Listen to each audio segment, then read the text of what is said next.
and violence if we all agree to do one thing: share. Let's share our wisdom, share our time, share our talents, share our finances, but most of all, let's share our love. This is the female solution.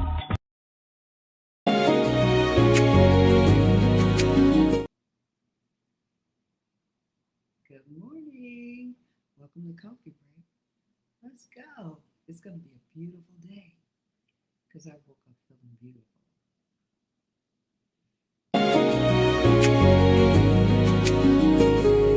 I want to wake up feeling beautiful.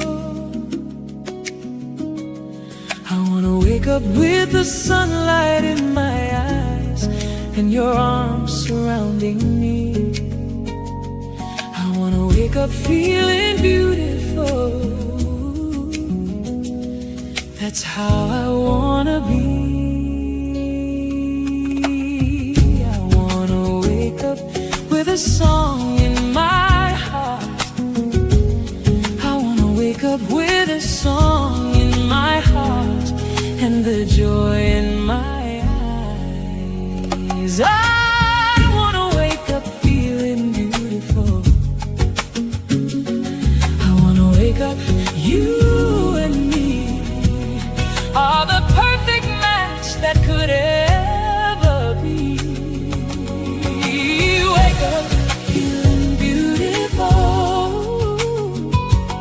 I want to wake up feeling beautiful with you. Yes, yes, yes. That song, that song. You know what? Welcome in. It's coffee break time with Senabella, and I am your host. If you haven't met me, it is my pleasure to be here with you. So let's get started this morning because there are some wonderful things on our program today that we're going to be discussing. It's all about civic engagement, community, and our dedication as human beings in improving the environments and the communities that we come from. Now, let me tell you something. It's something that I've always been very passionate about. My mother, when we grew up, was a community person. My father was more the laid back, fun-loving guy in the background and took care of the business. But my mother, let me just put this out there. She was that community person. And she got up every day and launched her vision with her children.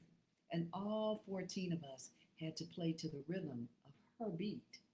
And so with that music being in our heads, we saw her go through the life that she had cultivated, being a mother with so much going on at home. She was a woman who was young and inspired to become more. She wanted to become part of more than just being a mother and a woman. She wanted to see herself in action. And that action became part of the communities that we lived in. And in Bronzeville, there was a vibrant, rich community base where there were a lot of things going on. And right at Cottage Grove and 45th Street is where we lived. And my mother got us up and we went to school, and we went to separate schools. There was so many of us, she gave us a choice. And so we had an opportunity to know what it's like to make choices early. And so I raised my hand and I went to Holy Angels along with several other siblings. And the rest of my siblings went over to Forestville and different other schools that were in the area. Woodson, Forestville, and if you've been in Chicago South Side and you lived in Bronzeville, you know what I'm talking about. I'm sure everyone has many stories as it relates to those kind of things. So um, keep going forward. I don't want to get lost because now my mind is cultivating all of the rich activity that went on in our home and in our neighborhoods then. And those things really helped to give us a sense of who we were, structure, and everything that we were doing in our life. And our mother grounded us in that. The principles in our house was education, articulation, right? Standing up strong, becoming something that was viable so that when we left our home, everybody knew that we were a model of what our parents had taught us, what they were instructing us to do. And we didn't have a choice. We didn't have a choice. And so today's guest, Bill Morton, we're going to speak to him and talk to him about how he became established as this person, as a lifelong Chicagoan, and the many ventures that he's taken on and what he's done. and how that fits into the structure as we go about building this brand new world that we so earnestly need. We need a brand new world, and it takes strong, dedicated, civic minded, good hearted, intentional people who are not just talking about being something, but have lived their life and have taken it as a model from some structure that's been around them, whether it's been family or community or some good hearted person that pulled them to the side and turned them into this individual that we would come to know. And so I speak of my family lovingly this morning as I think about the many times my mother left the house to go and work in the schools and go and work in the community, and to help us to understand that activism was the way forward. Education was the way to plan and to grow. And that dedication had to be something higher than just a word or something. It had to be something that was much more intrinsic and valued in spirit. So I'm going to tell you a little bit about Bill Morton just before I bring him on, and then we're going to invite him into the room. This is Coffee Break. I hope you're having a good morning. Check out my cup. Yes, yes.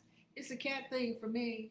And of course, my two kitties are running around waiting for me to get them on camera. It's not going to happen this morning. We'll probably take over. Anyway, Bill Morton is a lifelong Chicagoan.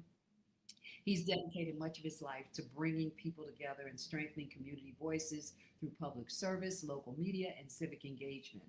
After making Rogers Park his home, Bill immersed himself in neighborhood life, believing that informed and connected residents are the foundation of a strong community. For more than 15 years, Bill has served as president of the Rogers Park Chamber of Commerce, where he has worked alongside local businesses, nonprofit organizations, and community leaders to promote economic development and neighborhood collaboration. He also serves as vice chair of the local school council at Gale Community Academy, helping support students, families, in one of Rogers Park's neighborhood schools. Now, you know, that's a lot already. And I can tell you right now that I am going to keep on talking about it because I have so much I want to say about Bill. I only met him right here on the internet. I always tell people if you want to meet new people and find out who they are, this is where you're going to find them. So he recognized the need for trusted places where neighborhoods could connect. So Bill founded the Rogers Park News, which has grown into one of Chicago's largest neighborhood online communities. Every day, thousands of residents rely on the platform for local news, public safety, information, neighborhood events, and community resources. I'm telling you, he's doing his job, isn't he? He is on it. Now, Bill's passion for conversation and storytelling naturally led him into broadcasting. He's the host of Sunday Morning with Bill Morton on WLUW 88.7 FM and longtime producer and host of Community Unity now on CAN-TV. And CAN-TV is coming back, baby. You better believe it. Through hundreds of interviews, he has welcomed elected officials, educators, artists, entrepreneurs, nonprofit leaders, and everyday residents to discuss the issues, ideas, and people shaping Chicago. I don't want to delay it much further. We're going to bring him to the room. Put your hands together and let's get ready to have a conversation with Bill Morton. Are you all ready? Because I am. And as he comes into the room, we're going to put a couple of comments on it. And of course, we have our beautiful sky capture photographer, videographer, JJ in the morning. Good morning. Good morning. And adding to the stage, we have, oh, you ready? Look at that. So he is running for alderman of the 49th Ward. And I love how you captured that. Good morning, Bill. How are you? Good morning. Good morning. So happy to be here. It's been a long time coming. It has been. I've spent the last year with you coming into my program, into Coffee Break, and just supporting me. And I said to myself, who is this guy? But I had met you before. I'd actually come to Rogers Park with Bobby Irving, and we did a New Year's Eve kind of thing with you, right? And Hmm. so I had a chance to meet you. And then Trudy Leong, who is your partner, right? And she's Right. your she's your girl, right? But Yep. she's your partner. And she's on Wizard WZRD 88.3 FM at Northeastern Illinois University, right? Yes. Wow. Yeah. She's amazing. I couldn't do it without her. You know what? That's the blessing, right? When we've been we've had captured someone's attention who wants to pay attention to us, right? Hmm. And that we can couple up with and become a strong force du jour. Congratulations. Thank you. So Thank you. here you are, and you look actually much younger in person today than I've seen you. Every time I see you, you look a little different. I don't know, what can we say about that? You're aging backwards. Well, I don't know.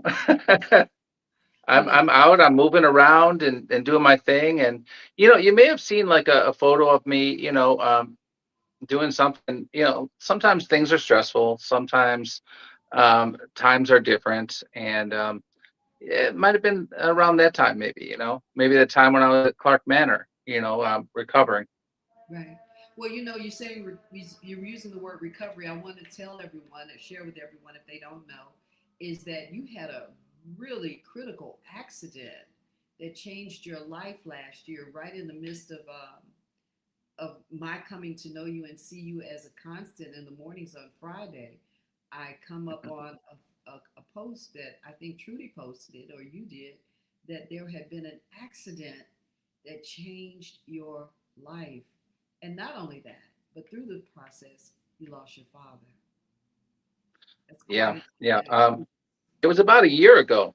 It was about a year ago. It was August 13th of last year, and I was actually I was heading to a meeting and to speak on ADA accessibility. It was a CTA board meeting, and as I was going up the stairs, I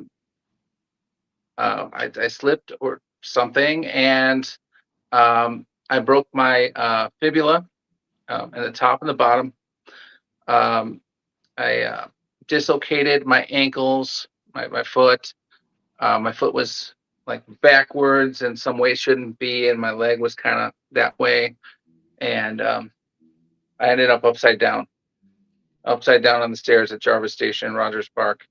There was water on the floor, and there are a lot of different things going on with that. But they had to call 911. They had to cut my pants off me. They had to cut my shoe off. They had to bring me to St. Francis Hospital. And I was going to the CTA board meeting. I was on my way to speak on ADA accessibility and all CTA lines, especially Morse and Jarvis stations, um, elevators and escalators, including elevators, escalators, and wider platforms. wait a And minute. and You were it on your happened to me. you were on your way. Mhm. Oh my God. I was on my way to advocate for those who needed it, and I became one who needed it. That's truly an amazing and inspiring story, is that you're standing here today. You're right here. You're here with us on this show. And how long has it been? Has it been a year yet? It's almost a year. It happened on August 13th. So you're actively walking around, moving around, doing better today. I am. I had to get the emergency bilateral surgery on my leg and my ankle. I'm certain part of my ankle is no longer there. I had to get the plates, the bilateral. They had to cut, this side and do open me up. And then I got a plate like over here. Let me just turn that down. And I got like screws over here.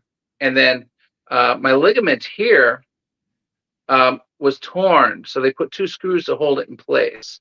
And the ligament is the part I'm having an issue with at this point still.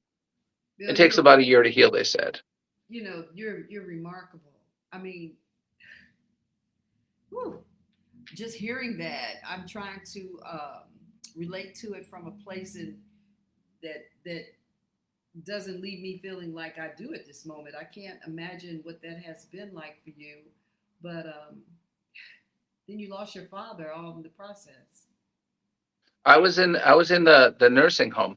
I I, I was asked. I got 6 days at St. Francis, and I was on the Dilaudid, the IV, because I needed it. I was at a 10 all the time. I was at top 10 pain level. It wouldn't go away, and the Dilaudid would kind of curb it a little bit for a little while, and then they had to wait. I had to be in pain until they could, give me more. I wasn't on a drip or anything. They had to time it, so I didn't have too much of it. And it makes you dizzy. It makes all these things happen. I think it's a derivative of morphine. I asked not to have morphine, because I just didn't want morphine. And Dilaudid is like morphine. It's pretty much the same thing, maybe a little bit weaker. And they kept me there 6 days because they needed me to manage they needed to work on my pain management after the surgery, and they just couldn't do it, and they couldn't keep me over 6 days. So they asked me where to go, and I chose Clark Manor because it's in Rogers Park, and Yes. the facility is right next to where Trudy works at the Jewel on Wow. Howard Street. Wow. So that was like a great choice because it gave some convenience to her assisting and being there for you. Yeah, and I chose it because so she could come over and she could advocate for me. I knew I wasn't with it. I was on heavy medication. They had me on narcotics. They had me on gabapentin and Norco and all this other stuff. And I knew I wasn't with it at the time. And I Mhm. was bedbound. I couldn't even even to just move a little bit was a 10. Wow. So I needed somebody to advocate for me. And she came after work, every single day after work for 6 months straight to Wow. visit me and make sure I'm all right, making sure I'm not taken advantage of in any kind of way, and to give me some real food and some real love.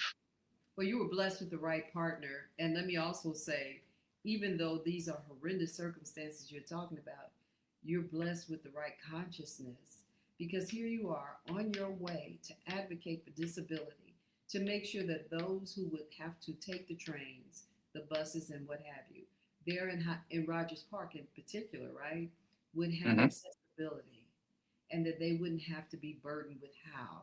And now you're burdened with how do you recover. So that's a lot. I mean, I didn't realize we'd be talking about it this much because I don't think we've ever really discussed it. But even during that period, you got back to work. You started doing things again. So from your bed, from recovery, you go back on the radio. You began to work with Trudy, and she's really got to be some inspiration, like a power pack woman, because you just jumped right back on in and all that love and consideration and your own state of mind, which our state of mind is why we may heal, is why we may recover, right?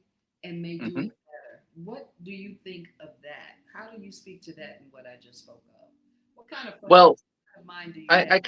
I kind of was in a state, but I can't lay around. I can't just lay around. I was in such pain, and for a period of time, I couldn't do anything.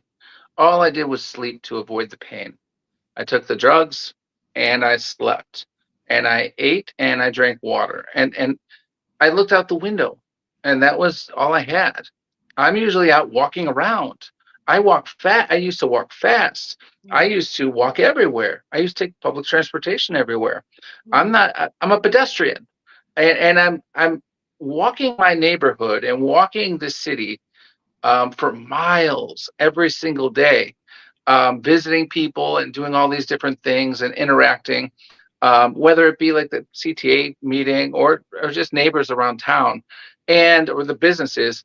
And I lost that. I mm. totally lost. So I had to do something. Well, were you able to become inspired by the very work that you had put in before this happened? Did that consciousness give you lift and provide a place where you could start looking at where you would rebound into instead of away from? Well, I got to reflect. I had a lot of time to reflect. I had 6 months at the Clark Manor nursing home, and I got to speak with the people and see what their lifestyle is, Mm, see what they're going through. And Clark Manor is one of those places where, if you're running for office or if you're with the Chamber of Commerce, it's not one of the places that's easier to get into in the neighborhood. They intentionally make it harder to visit. Even now, it's hard to visit my friends I made over there. mm, It's kind of a closed community, and so just the contrast of where I was, from what I was doing, mm, and the responsibilities were still there. And so I did whatever I could. I know Trudy. Trudy had a Herculean task to not only do what she was doing, working full time at Jewel, running the Chamber of Commerce, running the radio shows, the television show on CAN TV, and then she's also taking care of my dog, and she's coming over to help me, and all of this. I mean, she got no sleep. Nothing like a She good ran woman. herself down for 6 months. Nothing like a good woman. Nothing like a good woman. I can speak to that. Nothing like having a great partner and a good woman in particular, because you're gonna get fed, you're gonna get loved, everything that you have. She's gonna take the broom and sweep everything up and take out the trash and do it all. So kudos to Trudy. Sending out And much she love. she motivated me. She motivated me to get up, get back to work, and get things going, get back to she like make the calls, and I don't know, I'm here, I don't feel it, and we did it, we did it. So Well, there's so much more to you, Bill. You you're on you're the what have you done in the Chamber of Commerce to date that you can speak to that gives you lift and tells you that you're not just for Rogers Park, but you're helping improve Rogers Park? What are some of those things? right, right. I'm not just running for Rogers Park. I am Rogers Park. I'm a big part of Rogers Park. I've helped save some businesses throughout my time. I've been around here since like 2005 or so. I tried to save the Adelphi Theater on Clark and Estes.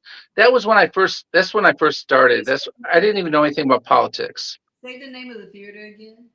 Adelphi. It was at Clark and Estes. Mm-hmm.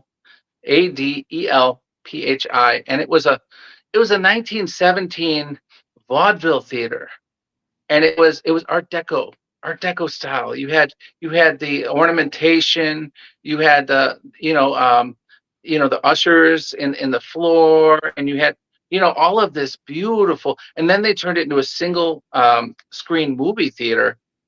And being there for 2.5 years, renovating the place and trying to reopen it and hosting fundraisers and things, and working with people, a lot of volunteers who are helping to fix the place up. That was really my start. I was Mm-hmm. working at a local business, internet cafe, computer repair shop, but the Adelphi Theater was really where I got activated. Mm. You can see the future. Yeah, I learned. I learned there. Part of you said if we could do this, we could do a lot more, right? Excuse me. I said it had to be that if you can do this, I can do a lot more, right? And that's when I decided that I wanted to be more active in the community. Mm-hmm. I realized that if I couldn't, if I put 2.5 years of my life in here, and all the community came together, and it still got torn down, and it was such a beautiful work of an artist, um, and I Yeah. loved it. Everyone loved it, and if that can get torn down, then something needs to change. Is that the same theater that SAG-AFTRA holds their awards? The Delphi on Clark, you said, right? Well, no, it's no, I don't think there were any awards there. It was vaudeville, then it was like movies, and Right, right. Barbara Stanwyck signed the basement down there. It was like old time stuff. And Yes. Rogers Park really used to be a cool place with Charlie Chaplin and all of them, the silent films. Um, Hollywood, I think it's Hollywood Boulevard, Hollywood over in Edgewater is the base, was the creation of Hollywood in California. Mm-hmm. Look at you. So You have all the history. So it says yeah, Bill's passion for conversation and storytelling naturally led him into broadcasting. So were you in broadcasting at the time that this happened? When did that happen? When no, did no, I wasn't. At the Internet Cafe, it's kind of fun. It was called Quest Network Services. It's no longer at that location, and it was one of my school friends from junior high school, and I moved to Rogers Park because it was affordable, and I love the high ceilings and the old ornamentation and the mantles and the cloth tubs and the tiles and everything, and I was like, okay, and I loved the close proximity to the lake and all this other stuff. And I didn't know the people, I didn't know the climate, I didn't know anything. But I was working at this internet cafe, and he had an internet radio station. And so it was just little thing. But, we used to do that together, and that was a lot of fun. And then I met a radio promoter, Kate Smith of Kate Smith Promotions. She lived in Rogers Park at the time, and she lived on Jarvis. And she knew I was in a band in the past. I was in a rock band. I had the long hair, like maybe blue or something at the time. And I was wearing the metal T-shirts, heavy metal T-shirts and things at the time. And she took me under her wing. She taught me the business. She really, she gave me a job. And so I got to meet with jazz artists and world artists and Latin fusion, all kinds. It opened my mind in my life into, the different kinds of music. So And that was kind of like where radio came from. I'm trying to figure out where you get all this energy from, because now you're talking about just so many aspects of what it is that you do. You do radio, you do canned TV. It says you interviewed hundreds of people, from educators, artists, entrepreneurs, nonprofit leaders, elected officials, you name it. And you are shaping Chicago through these here efforts that you put out, this work that you've done. Where would you say Rogers Park sits now in terms of its viability, its welcoming source? First of all, let me just clarify. I lived in Rogers Park myself for a year. Loved it. But I was right at the beach, so it was easy to love. And I love being able to walk from the beach down right over to Sheridan and to take advantage of all the beautiful eateries and just the walk, piece of being in Rogers Park. Rogers Park is a very welcoming neighborhood, but that year down there, it meant a lot to me. It really gave me a healing that I needed, being able to walk over to the beach and to walk up and down that beach every morning and to be part of the activity that goes on, which is very artistic and creative in Rogers Park. In fact, Cherie Smith, who is a very dear friend of mine, she lives down in Rogers Park too. She's an artist, and she's been on my show, Coffee Break. Rogers Park is wonderful. I volunteered for the Artist of the Wall Festival, and we love our murals, and now we've got these sculptures coming in. My office, our chamber office, we wanted to support the arts. Our second Rogers Park Chamber of Commerce office was at the Rogers Park Art Gallery for a little bit on Glenwood Avenue, Glenwood and Farwell, and we had the little basement. And the artists were doing their art in the base. It was like an unfinished, like horrible Freddy Krueger style basement down there. It was horrible. But we were down there, and we were with the artists, which was the cool part about it. And, every day we're interacting with the artists, doing our Chamber of Commerce thing. Yeah. Rogers Park is one of the rare neighborhoods that exists that all people feel welcome. No matter what your income levels are, no matter what your ethnicity is, it's a very diverse community. And right here you have my beautiful sister Zelda saying, awesome story of survival, Bill. Met him years ago in Rogers Park when I was living on Howard and Paulina. Then again, while working at WGCI Radio, our own iconic chick sister had no idea of your suffering. Thank you for sharing, girl. Thank you. Oh, talk about going through things. What he's saying to me is what Mushim Soot was talking about yesterday.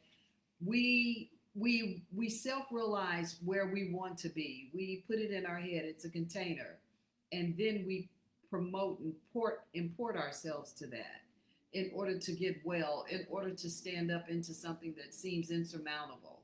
And you certainly have seemed to have done that, and she's right. We need more people like you. So now you're running for alderman. And Thank you.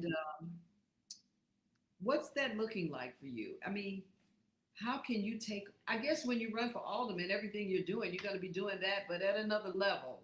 How is being an alderman going to help you to not just advocate, but to actually realize some of the things that you see that Rogers Park needs? Well, I started as a resident, and I became a community activist. And then, we formed the Rogers Park Chamber of Commerce in 2009. And I've lived here the whole time. Sans during the pandemic, taking care of my dad in Norwood Park. Um, but it's the next step. It's just the logical next step. And through each of these evolutions, from resident to activist to business owner or chamber president, I was able to accomplish more. I was able to do more good. I was able to help more people. And that's really what it's all about. I Mhm. see issues. We were talking about Howard and Paulina a little earlier. There are a lot of issues at Howard and Paulina right now. There's people who are suffering. There are people who are addicted to drugs. There's violence. There's a lot of stuff going on right by that Howard station, and that's a major public safety It's very busy point. out there. You got the university and everything, so you have a lot going on. That's right at Rogers. And Loyola University, they tell their students don't go anywhere north of Morse. Don't even go there. Not safe.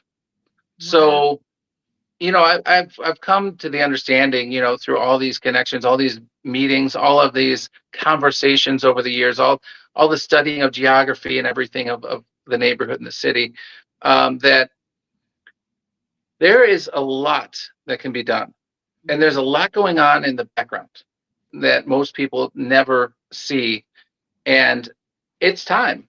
It's time to put a fix in there, fix these issues up. Public safety. People have health issues. People are looking for employment and they can't find it. People are getting kicked out of their house. There's a building management company in town, and they're buying up everything. Oh yeah. And a lot of our legacy Rogers Parkers, who are my friends and have always been, I mean, their stuff is getting thrown on the street. Well, let me tell you And why I think your story is important, what you're sharing here today, because many communities here on the south side, the west side, you know, further north of you, are suffering from the same kind of collision of corporate buying up properties, taking over, coming in low, bringing in and changing the communities and pushing people out. So it's important to have someone who wants to be a part of making sure that those things can not only just happen for the betterment of the community, because they can be for the betterment to some degree, to a greater degree, but they have to be managed. And so tell and, me, I'm sorry, mhm. go ahead. but also one more thing about that. It's not alderman just for the 49th ward. I'm running for 49th ward alderman, which includes most of Rogers Park. But it's not just a role of my community. As aldermen, we represent the entire city. Hmm. Hmm. Say that again. Aldermen represent the entire city, not just their ward. I They don't think all I. have a vote. There's 50 of them. There are 77 communities. There's 50 wards, and the aldermen all vote on things happening in other wards. So being an actually it's called alderperson now. Being an alderperson, um, it's a great responsibility, and I could positively not only affect the 49th ward, but maybe the 10th ward on the southeast side. Yes, yes, yes. Thank you for that information. I'm not even aware of that. I'm glad you shared that with me today here with our audience. I don't know how many of us are aware of what an alderman's job is. I always think about things that are just to my community, that within my community, like do we have more garbage cans so people can drop their garbage into the cans and we don't have to see it scattered on the streets as we come out of our neighborhoods, out of our homes. I think about things like making sure the lights in the streets are lit well. That neighborhoods have new roads and sidewalks. I'm thinking about things like that, garbage collection, things that make a neighborhood feel like a neighborhood. Making sure that there are community meetings so that people in the neighborhood not only come because the alderman needs you to vote for or work with or show up, but also to just have some kind of moment when people can sit down and just talk to an alderman and say things to that alderman, specifically. And I realize now, in just what you're sharing, that the alderman's job is pretty huge. So, how do people get close to aldermans? I'll Well, let well, the things you mentioned were very local and very pragmatic, and I'm all about that. I'm tired of those rats. You cannot have rats in a building. You Mm-hmm. cannot, even those lead pipes. Even my apartment right here in Rogers Park, I've got mold on the wall, and the landlord doesn't want to take the time to demo the wall and get the real root of the mold out.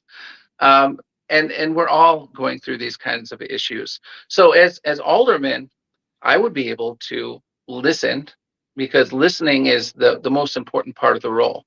Mm-hmm. Actually, I have so many different things that I would like changed. I Mm-hmm. have my own opinions. I have all of these things, but as I'm going around getting these petitions circulated, people are signing my petitions. More importantly, it gives me a chance to speak with our community, our neighbors. Mm-hmm. And instead of, I do mention some of the things I want to do, but I spend, I would say 80% of the time listening. Mm-hmm. Well, okay, public health, public safety, we need, people in government that's transparent, and different things like that. Office that's open all the time and will speak with everyone, not just a few, these kind of things. But then I said, but really what's important is what are your issues? What are your issues? And 80% of the time, I'm sitting there listening and taking notes. You also supply local news through a newspaper. Is that still you? Are you still doing that? Is that Yes, yes. wow? And then people are going there because they're relying on that information in order to say just know how to deal with things that are going on in their neighborhoods. It gives a sense of security and safety, and knowing there's more than one or two places that they can go to discuss what's happening with them. How much more And, secure are people shown or said to you that they feel with these things in place? well, I think it's really, we've done it for maybe 6 years or so. Mm-hmm. And Trudy is the administrator as well. I'm an administrator, and Ari Paloma is the moderator. Thankfully, she volunteered for that. We chose her particularly, and she's in the community, in a different part of the community than where we're usually at, different perspective. And we get everything from lost cats and dogs to looking for a place to rent, issues with tenant landlord issues. How do I recommendations, which is and good news. So developments and zoning issues and politics and the upcoming elections, and all of this is like Rogers Park centric news on Rogers Park News. And we grew it up to like what is it now? 46,000 members. So it's not just a Facebook group or a news site. It is the Rogers Park hub. Mm. And we're all communicating together. I remember I used to like do all the posts when we started, because it is going to be a lot of work. Now, within an hour, we can have 20 posts to approve from all people around the neighborhood and around the city that want to know something about Rogers Park, or have a question or a concern or community issue. Yeah, there is something very special about being a neighborhood on the at the water, right located at the water. You have Evanston right down the street from Rogers Park. It's hard to believe that Rogers Park is experiencing these kinds of things, and there's such a rich, vibrant Evanston not far from you. And then before that, you have what's the neighborhood that comes in before Rogers Park? Well, we have Edgewater and Andersonville, Yeah, and yeah. then on the west we have Westridge. Yeah, and I think when we come through Sheridan Road, we don't sense what it is that you're saying that exists in your neighborhood. And so it's important to know that we all have something we have to kind of deal with, and that we have reliable people like yourselves and others like Trudy who are willing to jump right in and to roll the sleeves up and say, let's change and improve our neighborhoods, because that's what we need. We need that. So let me take a break, come back. I have a question for you in your return, and you can decide on whatever else next that you'd like to speak on if I've missed something and if I'm not touching on something. But stay right with us, folks. I just want to make sure that I do my homework properly. And we're going to talk about sharing clean energy. We can talk about that when we come back, too. We'll be right back. This is Senabella Coffee Break with Bill Morton. It's a beautiful morning, and I woke up feeling that way. Have you seen all the solar farms popping up everywhere? You know, the big fields with the solar panels. There's one in our community. They produce electricity using the clean energy of the sun to send to the power grid to reduce our energy costs. Because not everybody can get solar panels put on their roof the way I have, but everybody can enroll for free to share the energy produced by the solar farms. That's why they were built. You know you're supposed to be getting a 10 to 20% savings on your bill for that, right? Illinois has a goal to transition by 2050 to 100% clean energy. So everybody needs to be connected. People in other communities are already getting their savings. So I'll be by to see you because they want to make sure you get your savings as well. It just takes a few minutes. I'm Naima Latif. Call me if you have any questions. 312-849-3456. Well, we're right back. We've been having a really robust conversation with Bill. Look, Bill is on the job and he is doing the thing. Bill Morton out of Rogers Park, completely just healing his life in so many ways. It talks about the resilience and the wonderful advocacy that takes place when people like Bill decide to do something about who they are, where they live, care about the people in their communities and keep growing. So we'll bring back to the stage Bill Morton, and we're going to keep talking because we just came off of a break where our dear executive producer, Naima Latif, Dr. Latif, talked about clean energy. Is clean energy part of the new structure in Rogers Park? Is that something that you are advocating as well for, or is it already taking place?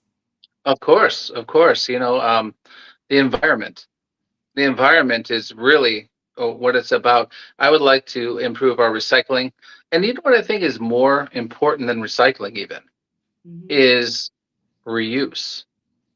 A lot of people discard reuse. Mm-hmm. There was, it was like, I think it was on WTTW. I think it was on another one. There were two different articles that came out in the same day about people who picked good things from the garbage and either one of them made a business of it, like bringing it back.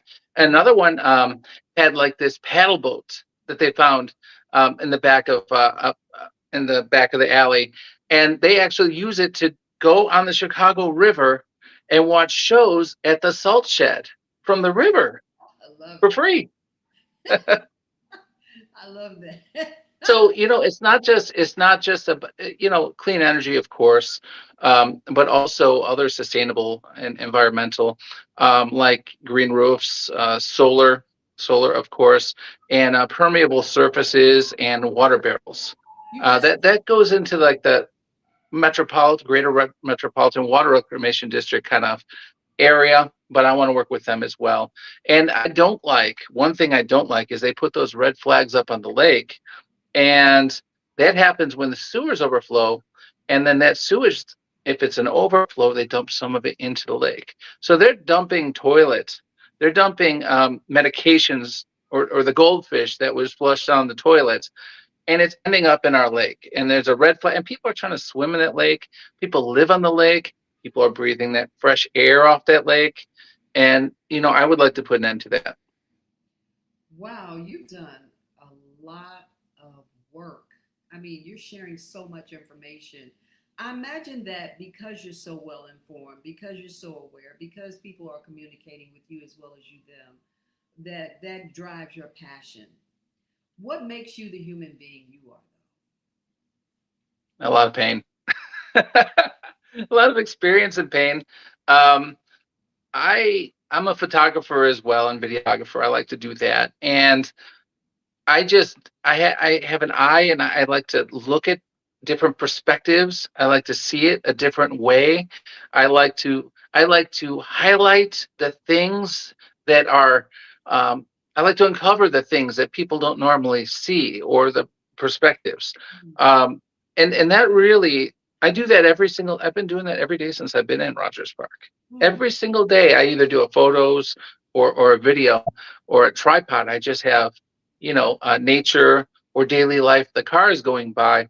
But after 20 years or so, it actually is categorized as vintage or historical. So it's kind of weird because I'm living in the present and I still see this all as the present. But I was walking down the street the other day. Thankfully, I can walk again, and I was very sad because I see, I was gone for half a year, and I see businesses that closed. I see changes that I'm not fond of. I see people suffering on the streets, and I see all of these different things that really need to be changed. If you're the person who walks, if you're the person who sees the cracks in the sidewalk, if you're the person who sees the hazard hanging from the building ready to fall, or the tree that's got a chunk out of it, and the next derecho or whatever, big, all these trees are going to fall down. Um, it's a purpose. It really is a purpose to pinpoint what these issues, the real issues, sometimes small, sometimes very large, that would really make a difference in my community. Let me ask a couple of questions because those are important points to talk about, to just discuss. A lot of times we don't think about who's cutting down the trees and making sure the things that you're speaking of are done. The alderman's job is pretty in depth based upon what I'm hearing you say.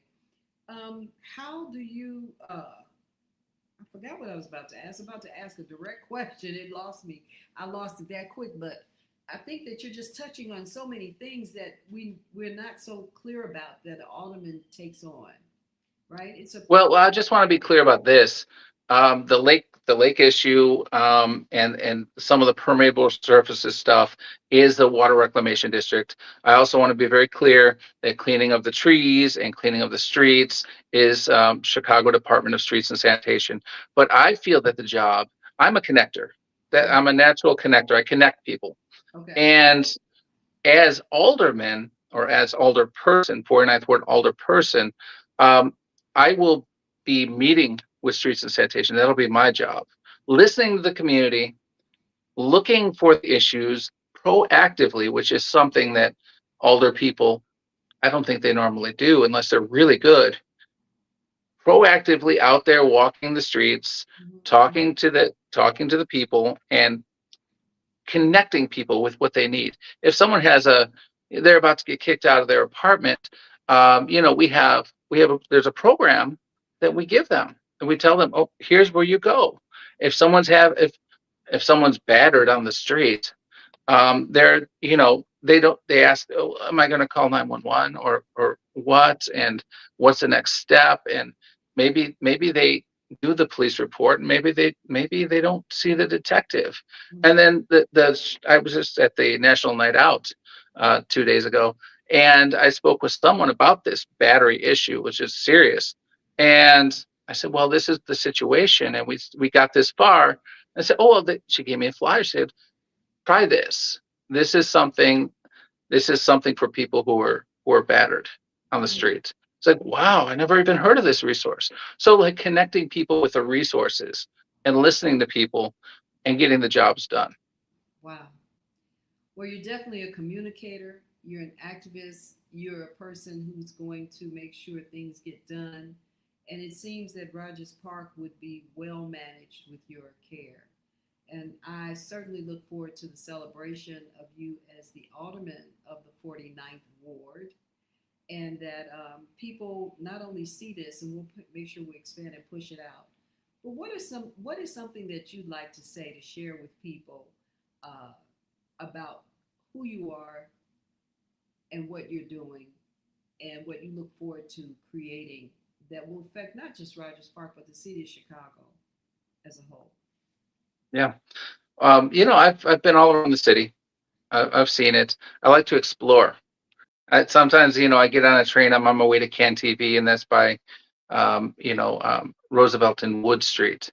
Or I'm going to WLUW Water Tower campus over by the Water Tower in Pearson, or I'm visiting my friend, over in Lawndale, South Lawndale. I'm all over the neighborhood. I'm all over the city, and I've been for many years. And I just want to just say that I'm very observant. I'm thoughtful about these things, and I do care. And I like to know how things work and I like to make things better. And I guess that's just the baseline there. And I couldn't do it without the people working with us, especially Trudy Leon. That's saying a lot. So, you're doing most of the work already. You're preparing yourself for the job that you're going to have. You've been readying yourself in so many ways. Um, what else do you think you can do at this point that would help to impact, or how can we impact Well, toward right getting now, this? I'm a member of the IVI IPO, the Independent Voters of Illinois Independent Political Organization. I think that's what it is. IVI IPO, and they're really awesome. They've kind of they elected me as their national affairs director, and Mm-hmm. I'm vice chair of the North chapter. It used to be the Far North, and now it's just the North chapter. I'm vice chair. Also working with the well, actually, IVI IPO is got all these different things and about changing how people vote and what's going on with politics, and so I'm really getting into the weeds with them on that, and they are all about being in the weeds. They're looking at these really intense systems and how to change them for the better, including green initiatives. Mm-hmm. And also, I'm with the local school council, Gale Community Academy School Council, and I'm vice chair over there as well. I'm not a teacher. I'm not a professor. I'm not any of that. I'm a community member, and I was elected and reelected at the Gale Community uh, School, and it's been great actually. And so I've had the opportunity over the past few years to really understand working with Principal Leal and the teachers and all of the students, and like with my work with the park advisory councils is all about the kids. That's Yeah. bar none straight. That's it. It's not about anything else but the kids going to school, or the kids in the park program, or the after school program. Um, I think that's something that needs to be said. I'm not just collecting. I'm doing a lot, but I'm not just collecting titles or collecting groups to be a part of. Um, it all has its purpose.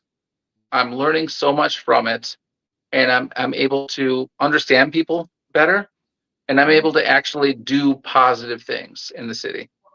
I think that being well informed, as you talk about taking on a seat that is going to require so much activity, so much decision making, and help to inspire change across other wards, as you've stated here, is important. What are some of the things that you do that help to give you happy? What makes you happy? What makes you wake up you feeling beautiful in the morning? Who is Bill? Interviews like this. I like doing interviews. Um, I love picking up Trudy from work, walking around our community. I love my dog. I love my dog. He was a lost dog. He was a Oh, Rogers Park dog, and he was a lost dog. And they brought him into my Chamber of Commerce office when I was on Sheridan Road by the Leon Beach. And they said, well, you're the guy, you know everybody. Why don't we just keep this dog with you for a little bit? And I said, well, only for a day or two. And I loved the dog. We loved each other. I took him for walks and everything. It was great. I said, you don't bite me. All this stuff. He slept on my head. There's a couch in the back there. So I stayed in the chamber office while he was there so he wouldn't be alone. And I slept on the couch and he would like be around my head. It was so weird. I wake up and there's a dog on my head. he wanted to make So sure you that you were for him and he was for you. It's a boy. yeah, and we found the owner. We did find the owner, but he had a fiance out of the country, and he said, you know what, you guys get along so well. I said, well, listen, if you give me this dog, you have to understand it will be my dog. This will be my dog, and you may never see him again. So you take your time. I'll watch him, no problem. I'll watch him for another month. That's fine. But you make this decision intentionally, Mm. because this is how it's going to be. And I became friends with him, and he's seen the little guy since. But I just wanted to make sure there's no hard feelings, or there's no takebacks if you give someone a dog. Oh yeah, it's hard to give up a pet once you fall in love with it. But Yeah, sometimes and it's best. I gave the dog to my dad, and then he passed away, and I got little Joe back. Yeah, I want to talk about that for a moment. I don't want to just kind of gloss over it. You did lose your father. Um, did your father impact your life to become the person you are in a way that made you kind of feel like, wow, this is who I have to live up to as a standard bearer? What was your relationship with like your dad, and what has his life meant to you? Yeah, he was a great dad. He was a really great dad. And he really took care of me. He really did. He did. He was really good. Hmm. Um, Okay. he started a photography business because I like photography. I think he had the dog because he knew I liked the dog. He was that kind of guy. I didn't have a car. He was the guy who always picked me up to go to my grandma's for the holidays and for the birthdays. And he made sure I didn't say no. Hmm. He was the guy who was, he thought the card and with a gift and the wrapping was so important. Hmm. And he always says, "Oh, don't forget the card." It's just, he really did care. And he was a very good man. And that's what I got from him. Not his business really didn't do much. He volunteered basically. He didn't even register the business, but I love that he had it. And I told him, I got to visit him before he passed away. I couldn't move from the bed, but I had to. And so I got into a car. I had my friend pick me up. It was like 2 weeks in, and I got to see him one last time. Hmm. And I was holding his hand, and I made a joke. I made one last joke, and he couldn't speak, and he had his eyes closed. And he just grunted a lot, and it didn't really move. But I held his hand. He gripped my hand, and I said, "You know what? You know what's funny? I'm in a nursing home too, and I'm 49. I'm only 49, and I'm in a nursing home too." And he smiled. Oh, so that was the last thing when I That's a had to say goodbye. What a beautiful story. We're going to take a quick break. Let Bill come back, have the last word. You're such Thank a you. treasure. You know, Zelda's right. We need more people like you. Let's take a quick break. Stay right in place before we leave with the beautiful human being, Bill Morton, and celebrating him, his life, and his aspirations. We'll be right back. Have you seen all the solar farms popping up everywhere? You know, the big fields with the solar panels. There's one in our community. They produce electricity using the clean energy of the sun to send to the power grid to reduce our energy costs. Because not everybody can get solar panels put on their roof the way I have, but everybody can enroll for free to share the energy produced by the solar farms. That's why they were built. You know you're supposed to be getting a 10 to 20% savings on your bill for that, right? Illinois has a goal to transition by 2050 to 100% clean energy. So everybody needs to be connected. People in other communities are already getting their savings. So I'll be by to see you because they want to make sure you get your savings as well. It just takes a few minutes. I'm Naima Latif. Call me if you have any questions. 312-849-3456. And I love that. I love that, the solar. I'd like to bring solar in. I think that we have such roof space everywhere, Mm-hmm. and solar is becoming more affordable. I think that we should be doing Well, more of that. I have it, and I have to tell you, it has saved a lot of money. A And lot it of gets you off the grid. You Yeah, know, the yeah. Illinois Commerce Commission doesn't want you to have solar, and neither does ComEd, because if you get more than you use, you could sell it back to them. That's a whole other conversation. and Dr. Lateef back, and we can have that conversation. Let me give you a moment to just speak on who you are and why you think. Let me let you have a closing moment, and I'll come back and close out after you. Ladies and gentlemen, please, sisters, brothers, friends, family, community, Bill Morton. Thank you. Thank you very much. Um, I'm so happy to be here. This is really great. And I'm glad I got to speak on my dad. I'm not afraid to show emotion. I think it's an important part of life. And sometimes I wear my heart on my sleeve, but I don't see that as a bad thing. I really do care about the city of Chicago and what's happening here. I really do want to understand how things work and fix things. And I'm a connector, and I bring people together throughout all of my time with the Rogers Park Chamber of Commerce, maybe 15 years or so. And other things I've done, working at small businesses, at restaurants, and serving people. I've done a lot of things in my life, and they've all kind of helped me become who I am. And that's why I'm running for 49th Ward Alderman, so that I can actually listen to the people, keep the doors open, and make things happen. So your vote is your voice, and your vote is your choice.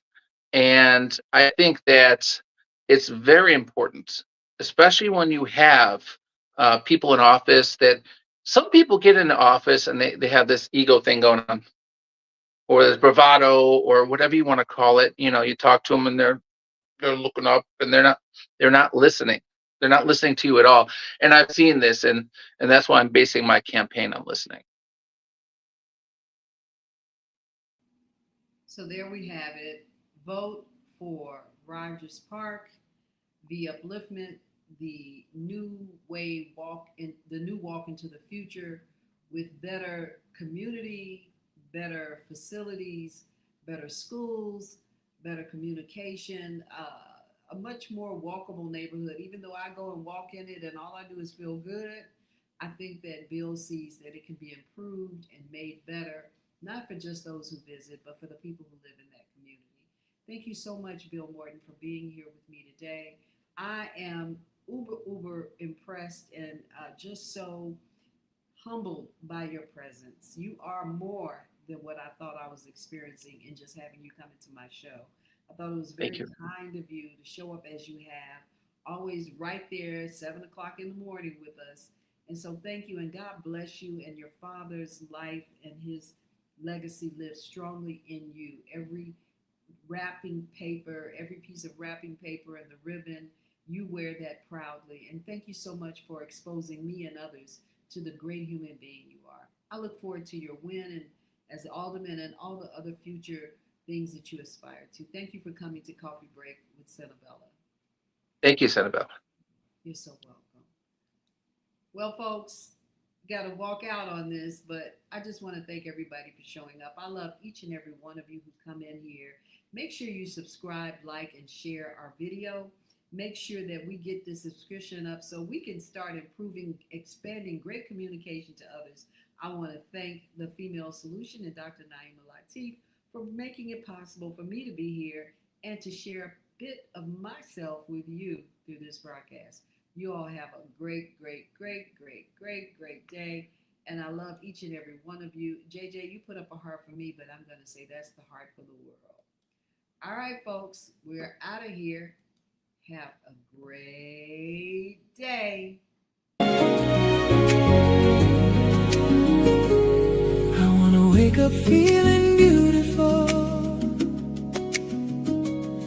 I want to wake up with the sunlight in my eyes and your arms surrounding me. I want to wake up feeling beautiful. That's how I wanna be. I wanna wake up with a song